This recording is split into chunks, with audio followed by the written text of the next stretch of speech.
Tes. Assalamualaikum. Assalamualaikum. Waalaikumsalam. Waalaikumsalam.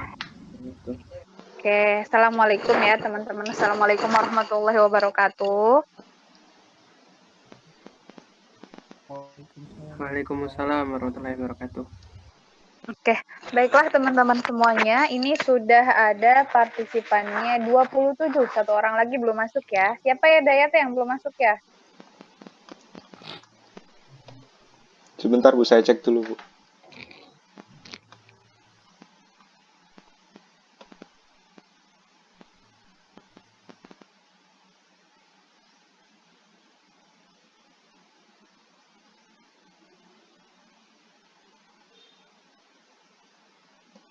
Gak apa-apa deh, kita sambil tunggu saja ya. Fania Bu. Oh iya, Fania. Ya, Fania ya. Oke, kita tunggu saja. Gak apa-apa, kita lanjutkan. Jadi teman-teman mohon maaf sebelumnya, saya akan tidak membuka kameranya, saya akan tutup. Karena saya menggunakan handphone ya, menggunakan ponsel, takutnya kalau dibuka terlalu besar gitu muka saya kelihatan teman-teman. Tapi suara saya bisa terdengar jelas? Jelas Bu.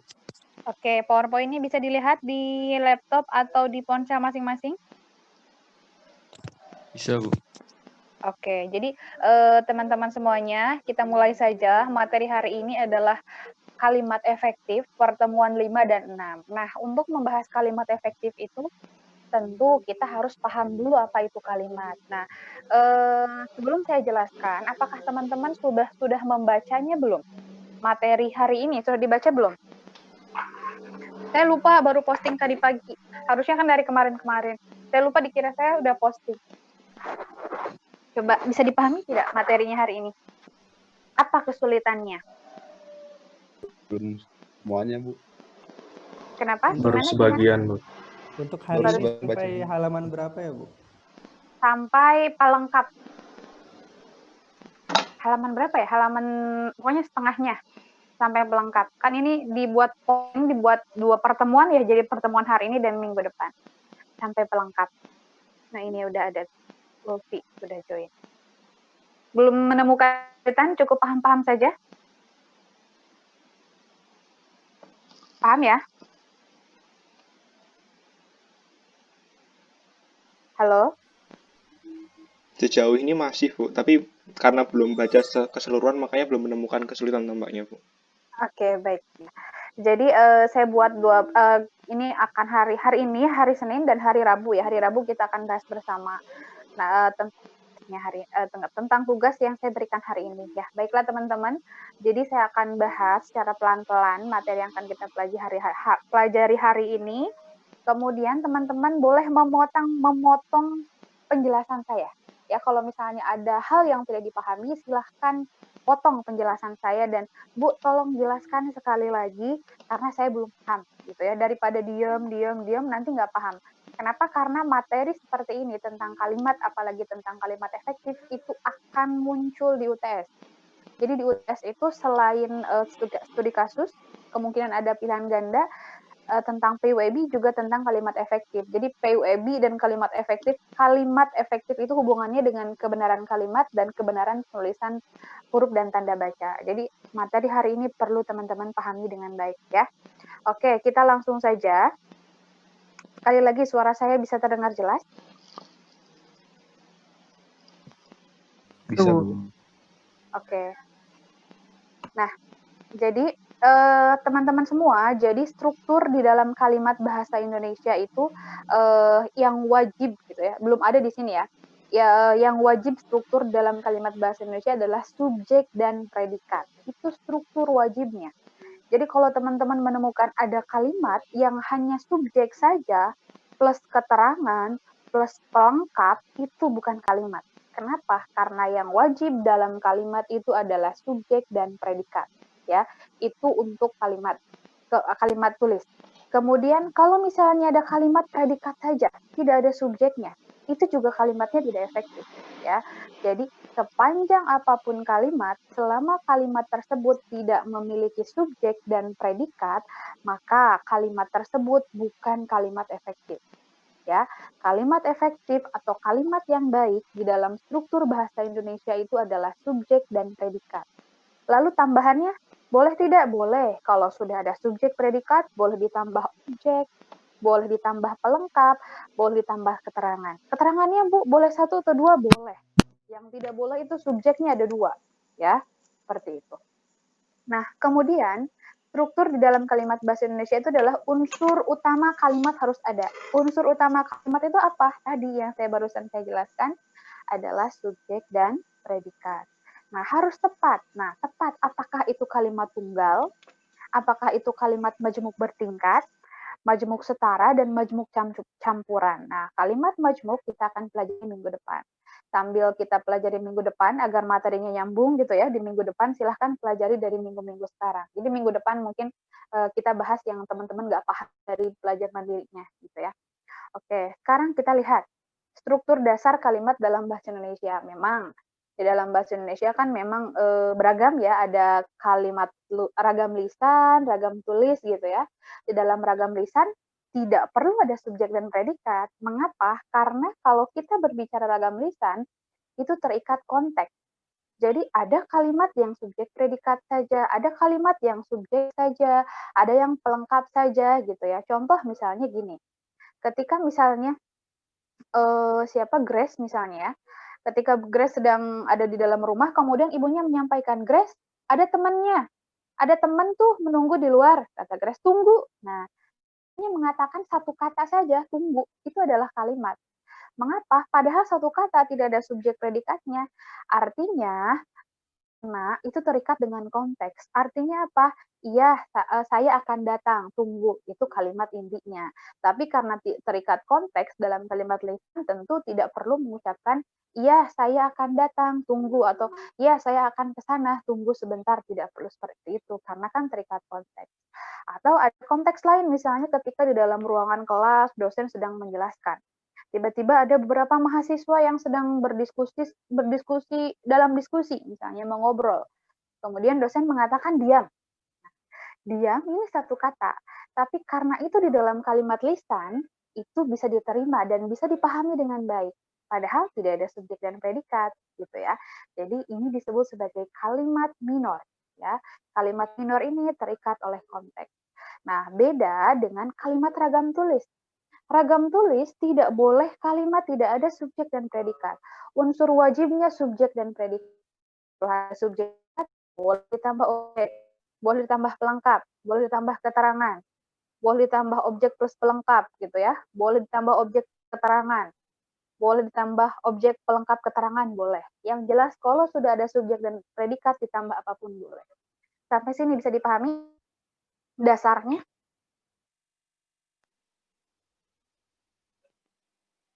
Bisa dipahami? Bisa, Bu. Izin Bisa ya? bertanya, Bu. Iya, silakan. Apa kita boleh pakai struktur kalimat untuk ragam lisan di tulisan? Nah, tadi sudah saya sampaikan. Ragam lisan itu terikat konteks. Ketika ragam lisan dibuat di dalam kalimat struktur tulis, tentu struktur tulis kan tidak ada konteksnya. Oleh karena itu tidak tepat, gitu ya. Jadi struktur kalimat dalam ragam tulis tetap harus punya subjek predikat. Kenapa? Karena struktur tulis, ragam tulis itu terikatnya teks.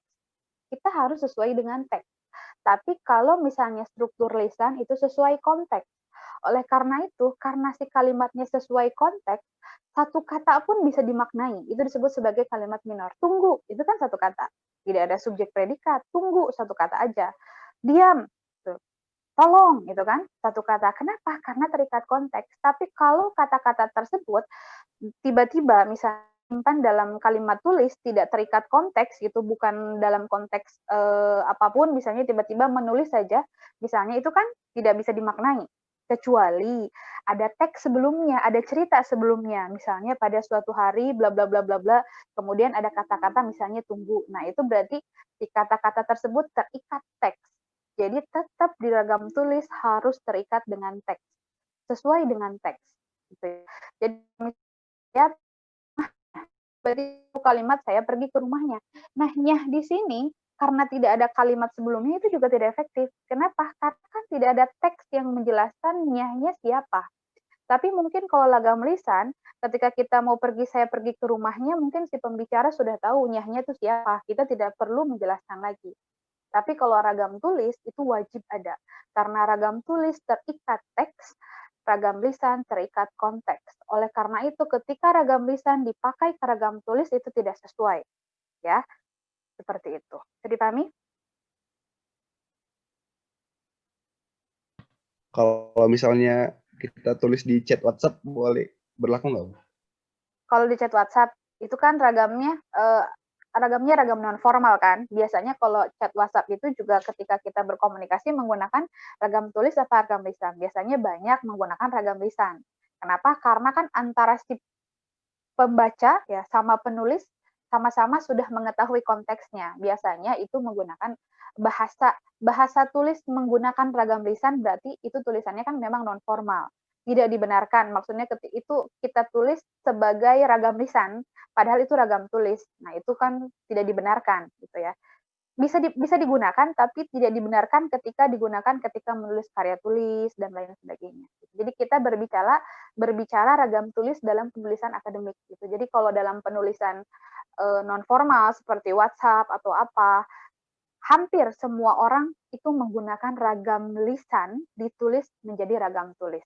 Sama seperti misalnya Bu, nanti apakah besok Dayat WA saya, Bu, apakah besok Ibu bisa hadir di perkuliahan bahasa Indonesia? Saya jawab siap. Satu kata kan? Satu kata. Saya tidak mengatakan, iya Dayat, terima kasih. Besok saya akan hadir di perkuliahan bahasa Indonesia. Tidak seperti itu kan? Tapi saya mengatakan siap, satu kata. Berarti itu kan terikat konteks saya, karena Dayat bisa memahami apa yang saya sampaikan. Gitu. Tapi kalau dalam tulisan akademik itu tidak dibenarkan. Gitu. Bisa dipahami? Terima kasih, Bu. Terima kasih, Bu. Iya, sama-sama. Kita lanjut ya. Oke. Nah, ternyata teman-teman semua belum selesai, belum ke sana. Nah, selanjutnya maknanya di dalam di dalam ragam tulis itu harus jelas ya. Jelas, tepat pilihan katanya, kemudian informasinya juga tepat gitu ya. Kemudian lugas, tidak berbunga artinya tidak menimbulkan tafsir ganda dan langsung ke inti masalah gitu ya. Jadi ragam tulis yang kita maksud ini adalah ketika kita menulis ya, khususnya untuk keperluan akademik, kemudian ketika menulis surat untuk bekerjaan di kantor dan lain sebagainya. Oke, kita lihat di sini. Nah, ternyata teman-teman semua ketika kita menulis ya, itu banyak sekali problemnya. Nah, ada beberapa problem atau masalah dalam kalimat simpleks dan kompleks. Nah, kita pelajari kalimat simpleks itu adalah kalimat tunggal. Kalimat kompleks itu kan kalimat majmuk. Nah, teman-teman yang belum bisa membedakan antara kalimat tunggal dan kalimat majmuk sebenarnya cukup mudah. Yang membedakan kalimat tunggal dan kalimat majmuk bedanya ini. Kalau ada konjungsinya, kalau ada kata penghubungnya, biasanya itu adalah kalimat majmuk. Kenapa? Karena ada dua kalimat yang disatukan. Contoh misalnya, saya membeli minuman dan makanan. Itu kan ada konjungsinya dan. Pada awalnya kalimat ini dua kalimat. Kalimat pertama, saya membeli minuman. Kalimat kedua, saya membeli makanan. Disatukan, saya membeli minuman dan makanan. Jadilah kalimat majmuk. Kalimat majmuk apa? Setara. Nanti kita pelajari minggu depan. Ya, tapi kalau kalimat tunggal itu hanya kalimat saja, entah itu terdiri subjek predikat atau subjek predikat objek gitu ya. Nah, ternyata beberapa problem kalimat tunggal itu yang pertama, dia tidak memiliki subjek. Nah, ingat tadi saya katakan bahwa si kalimat itu wajib memiliki subjek. Ternyata banyak sekali kalimat yang tidak memiliki subjek, entah itu di koran, di skripsi, kemudian di pengumuman gitu, di beberapa informasi misalnya di universitas itu kan keperluan akademik semua. Atau kalimatnya bersubjek ganda, ada subjeknya tapi subjeknya berkali-kali, itu sangat banyak sekali ditemukan di dalam koran atau di dalam skripsi mahasiswa gitu ya. Kemudian kalimat tidak berpredikat, banyak juga, padahal si predikat itu adalah unsur wajib dalam kalimat. Kalimat tidak berobjek. Nah, kenapa sih objek wajib hadir? Si objek itu wajib hadir kalau memang predikatnya membutuhkan objek. Nah, bukan berarti si objek ini adalah unsur wajib kalimat, tidak.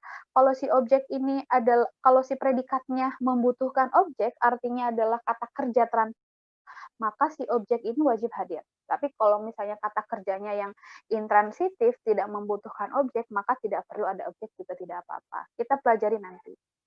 Nah, kalimat kompleks apa masalahnya? Tidak ada keterangannya, kemudian tidak hanya berupa kalimat subordinatif, nanti kita pelajari apa subordinatif, apa koordinatif itu minggu depan. Tidak menggunakan dua negasi itu kan pengingkaran ya, jadi contohnya seperti tidak, bukan gitu ya. Kan mahasiswa, dan bukan, saya bukan mahasiswa dan bukan pujangga, misalnya gitu ya. Jadi ada dua negasi. Oke, kita pelajari dulu yang ini. Problem 1. Nah, problem 1 itu berarti apa? Tadi lihat sini. Kalimat tidak bersubjek atau kalimat bersubjek ganda. Nah, kita lihat ya. Bagi mahasiswa yang belum mengikuti tes hari ini dipersilakan untuk mengikuti susulan pada Senin minggu depan. Nah, bagi yang masih bingung teman-teman di sini, Ibu, kenapa sih seperti ini misalnya, Bu, saya masih bingung loh menentukan subjek, predikat, objek, itu seperti apa. Jadi teman-teman, si objek, si predikat, si subjek itu tidak hanya satu kata, bisa kelompok kata. Ya, biasanya satu pernyataan. Nah, kemudian kalau misalnya membedakan keterangan itu seperti apa? Keterangan itu selalu diawali dengan bagi, dari, ketika, di, pada. Kalau konjungsi di awal kalimat, kalau konjungsi di depannya, biasanya dia membentuk keterangan. Contohnya seperti ini. Bagi mahasiswa yang belum mengikuti tes hari ini, nah karena ada baginya, jadi semuanya jadi keterangan. Predikatnya apa? Dipersilahkan. Ya, kemudian keterangan, kenapa untuk mengikuti tes susulan pada Senin depan keterangan? Karena kan ada untuk. Untuk ini adalah membentuk keterangan. Ya, nah sekarang strukturnya menjadi KPK. KPK itu kan bukan struktur struktur baku bahasa Indonesia.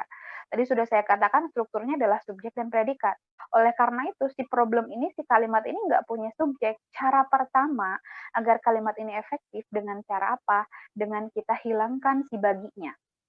Kalau baginya dihilangkan, maka si bagi mahasiswa itu bukan jadi keterangan. Siapa subjeknya? Mahasiswa. Nah, yang belum mengikuti tes hari ini siapa? Ya mahasiswa.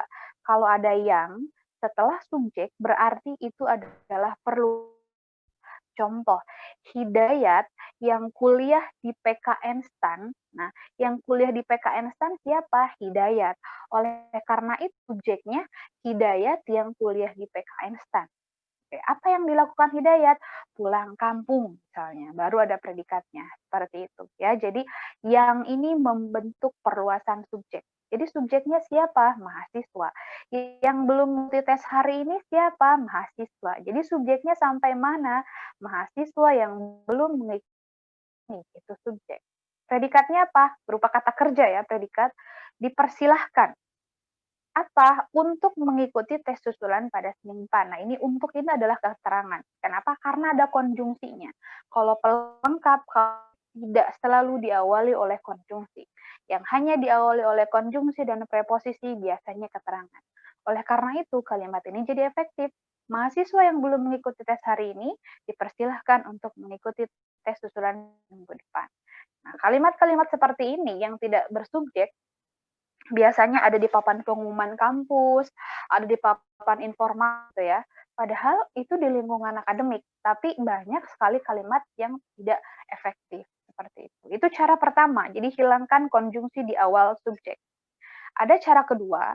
Cara kedua, kita tidak hilangkan keterangannya. Karena si kalimat tadi strukturnya adalah KPK, maka berarti kita butuh cara yang kedua, kita munculkan subjeknya. Nah, kalimatnya sama kan? Bagi mahasiswa yang belum mengikuti tes hari ini, berarti tadi karena ada kalimat, berarti itu semua keterangan. Nah, kita butuh apa? Butuh subjek. Simpan subjeknya di depan predikat. Anda atau saudara itu subjeknya dipersilahkan. Kemudian untuk tes minggu depan itu juga keterangan.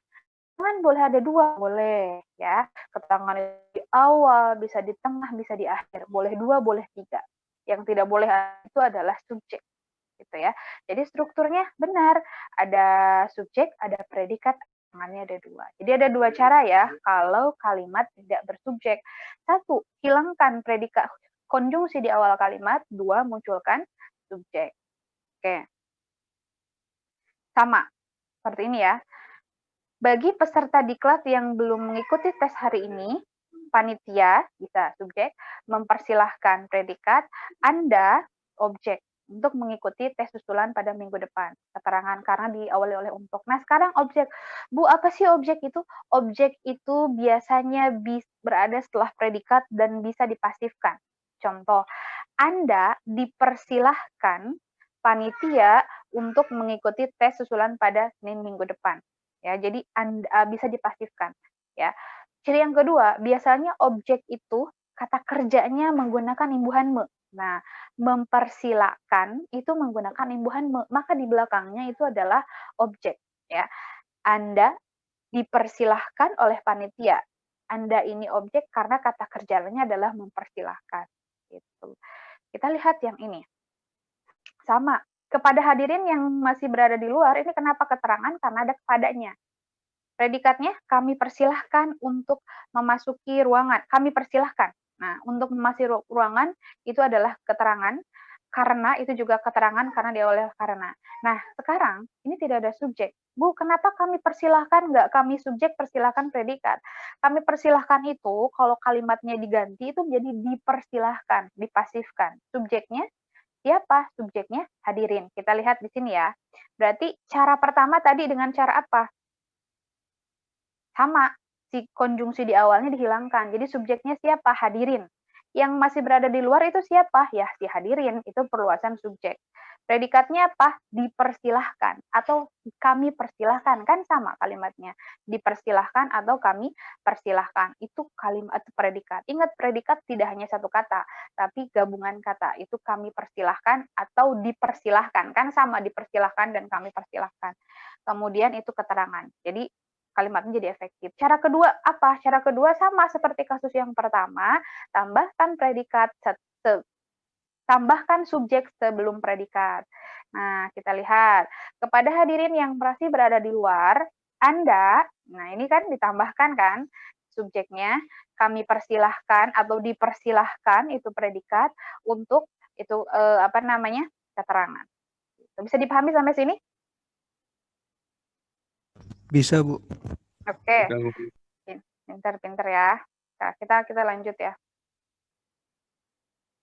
Sama ya ini ya. Kepada hadirin yang masih berada di luar itu keterangan panitia subjek kami ya, kami ini menjadi subjek. Mempersilakan predikat.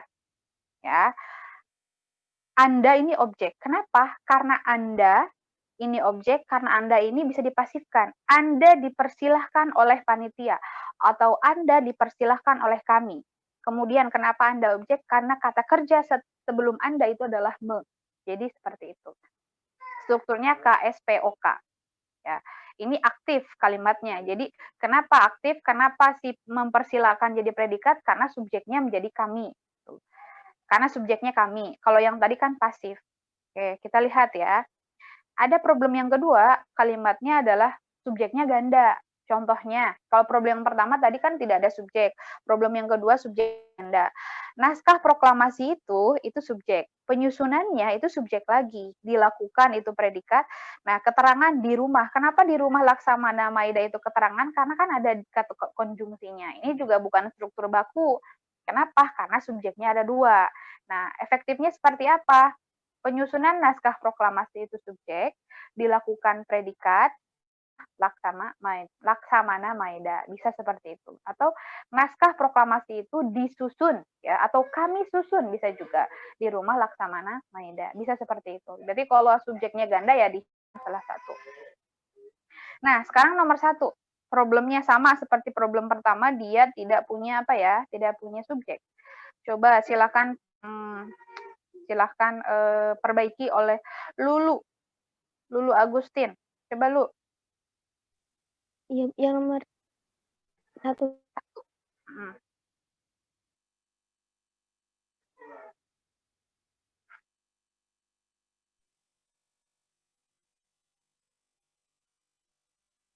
Ini yang untuk itu salah ya, Bu?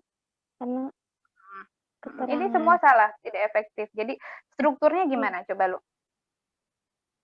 Struktur fungsinya, apakah KSP apakah KPK atau ke apa? Coba.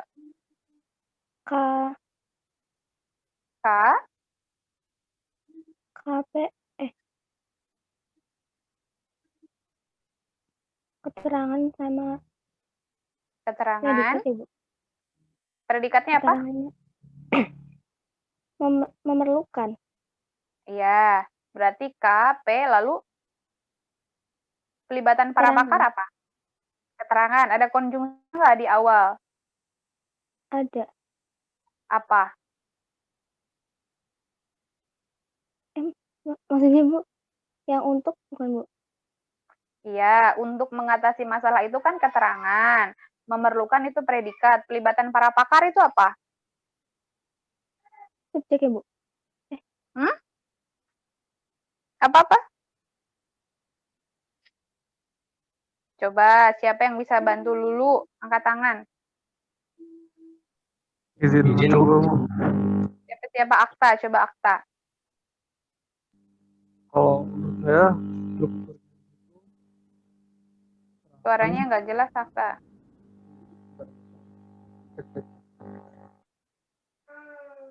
Akta suaranya tidak jelas. Coba ganti lagi, siapa bantu Lulu? Itu ya, Bu. Izin, Bu, mungkin, Bu. Keterangan predikat sama objek ya, Bu. Siapa? Bu, mau nyoba, Bu. Itu Oke, keterangan sama keterangan predikat sama objek Oke, keterangannya mana? untuk mengatasi masalah itu. Predikatnya? Memerlukan Objeknya? pelibatan para pakar. Kenapa pelibatan para pakar itu objek? Karena kan itu ada kata memerlukan itu kan, Bu. Apakah bisa dipasifkan? Diperlukan ya, Bu. Bisa dipasifkan? Bisa. Bisa. Apakah kalimat ini efektif? Enggak, Bu. Tidak. Kalau efektif berarti bagaimana perbaikannya?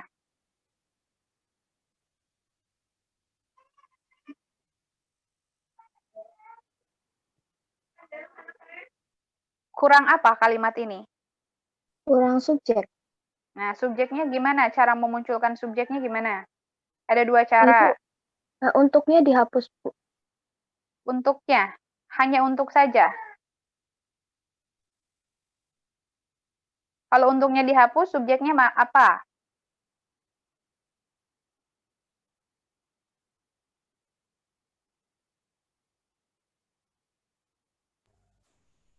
Coba sebelum Zoom-nya habis.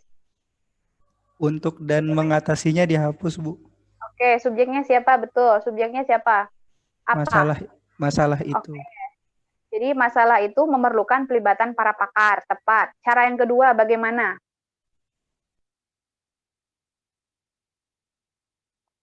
Cara pertama tadi untuk mengatasinya dihapus. Cara kedua seperti apa? Ditambahkan subjeknya. Dia tambahkan subjeknya. Coba tambahkan subjeknya di mana? Kalau menurut saya, untuk mengatasi masalah itu, peneliti memerlukan penelitian. Oke, pinter. Oke. Untuk mengatasi masalah itu keterangan peneliti subjek memerlukan predikat pelibatan para pakar objek seperti itu. Tepat sekali. Nah, sekarang nomor 2 coba satu kali lagi deh nomor 2 oleh siapa ya? Putu Hari Gita Kusuma. Putu Hari Gita Kusuma tuh ada 4. Coba Putu.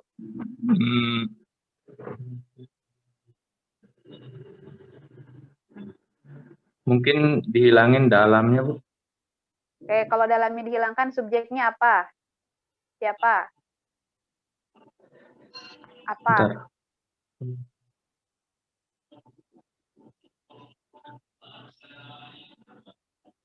Subjeknya mungkin pertemuan antara guru dan mahasiswa. Predikatnya? Memutuskan. Memutuskan apa telah memutuskan? Telah memutuskan. Ya, nggak boleh dihilangin sih telahnya. Terus Ya, Bu. langkah-langkah yang harus dilakukan oleh yayasan itu apa?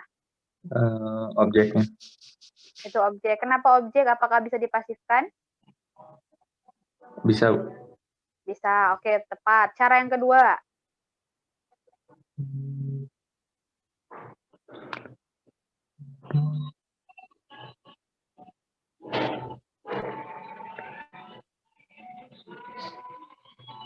Cara kedua,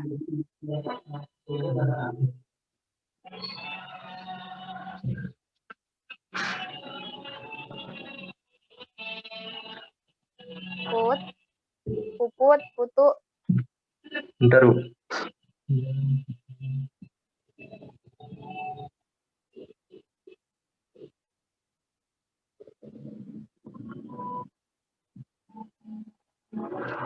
Oh, mungkin gini, Bu.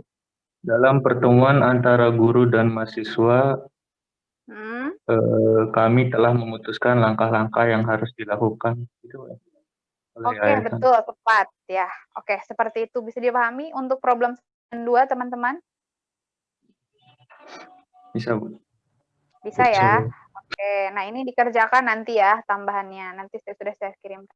Nah, simpulannya apa? Ini baru sampai subjek ya. Si subjek itu ternyata berupa kata benda dan kelompok kata. Jadi intinya si subjek itu tidak hanya satu kata. Mungkin teman-teman ada yang mengatakan, ada yang masih ada di pikirannya gitu ya, mudah-mudahan tidak, bahwa si subjek itu harus orang. Tidak. Si subjek itu apa yang dibicarakan. Gitu ya, tidak harus selalu orang. Biasanya terletak di awal kalimat dan tidak dapat didahului oleh kata depan atau preposisi. Mengapa? Karena kalau ada preposisi di awal subjek, maka akan menghilangkan fungsi subjek. Si subjeknya akan hilang, semuanya fungsinya akan berubah menjadi keterangan begitu. Oke, kita lanjut ya. Preposisi itu apa? Nah, ini dia, di, ke, daripada, sampai, akan, seperti, terhadap. Ini membentuk keterangan. Semuanya membentuk keterangan. Jadi keterangan itu tidak hanya keterangan tempat. Ada keterangan alat, ada keterangan tujuan, ada keterangan bagi gitu ya. Contoh misalnya, saya mencintainya dengan diam-diam gitu. Saya subjek, mencintainya predikat, dengan diam-diam itu keterangan. Kan ada dengannya. Kenapa? Dengan ini adalah keterangan apa ya? Dengan diam-diam itu keterangan cara. Ya, cara diam-diam. Gitu. Jadi keterangan tempat ya enggak, keterangan cara, keterangan alat, keterangan penyerta, keterangan tujuan gitu ya banyak. Nah, sekarang kita lihat problem 2. Problem 2, si kalimat ini tidak punya predikat. Ya, kalau problem 1 tadi tidak punya subjek. Kalau yang ini dia tidak punya predikat. Contohnya, hasil identifikasi tersebut, nah ini subjek. Untuk ini kan karena ada preposisi di awal berarti dia membentuk keterangan. Kemudian sampai seberapa jauh itu juga keterangan. Sehingga ini preposisi juga adalah keterangan. Jadi karena tadi sudah sampaikan struktur baku harus ada subjek dan predikatnya. Nah, PR kita adalah memunculkan kata. Ya sudah, nah tambahkan predikatnya setelah subjek. Hasil identifikasi tersebut, predikatnya apa? Digunakan. Nah, apa? Untuk mengukur ini keterangan dan keterangan. Kalau sudah seperti ini, udah aman subjek dan predikat. Gitu. Kemudian, ini juga sama ya, kasusnya tidak predikat, adanya pelengkap saja. Sama harus dimunculkan predikat. Predikatnya seperti apa? Tunjangan sebagaimana dimaksud ayat 1, dibayarkan. Ya, dibayarkan setara dengan 1 kali gaji pokok. Nah, ini kenapa pelengkap bukan keterangan kan?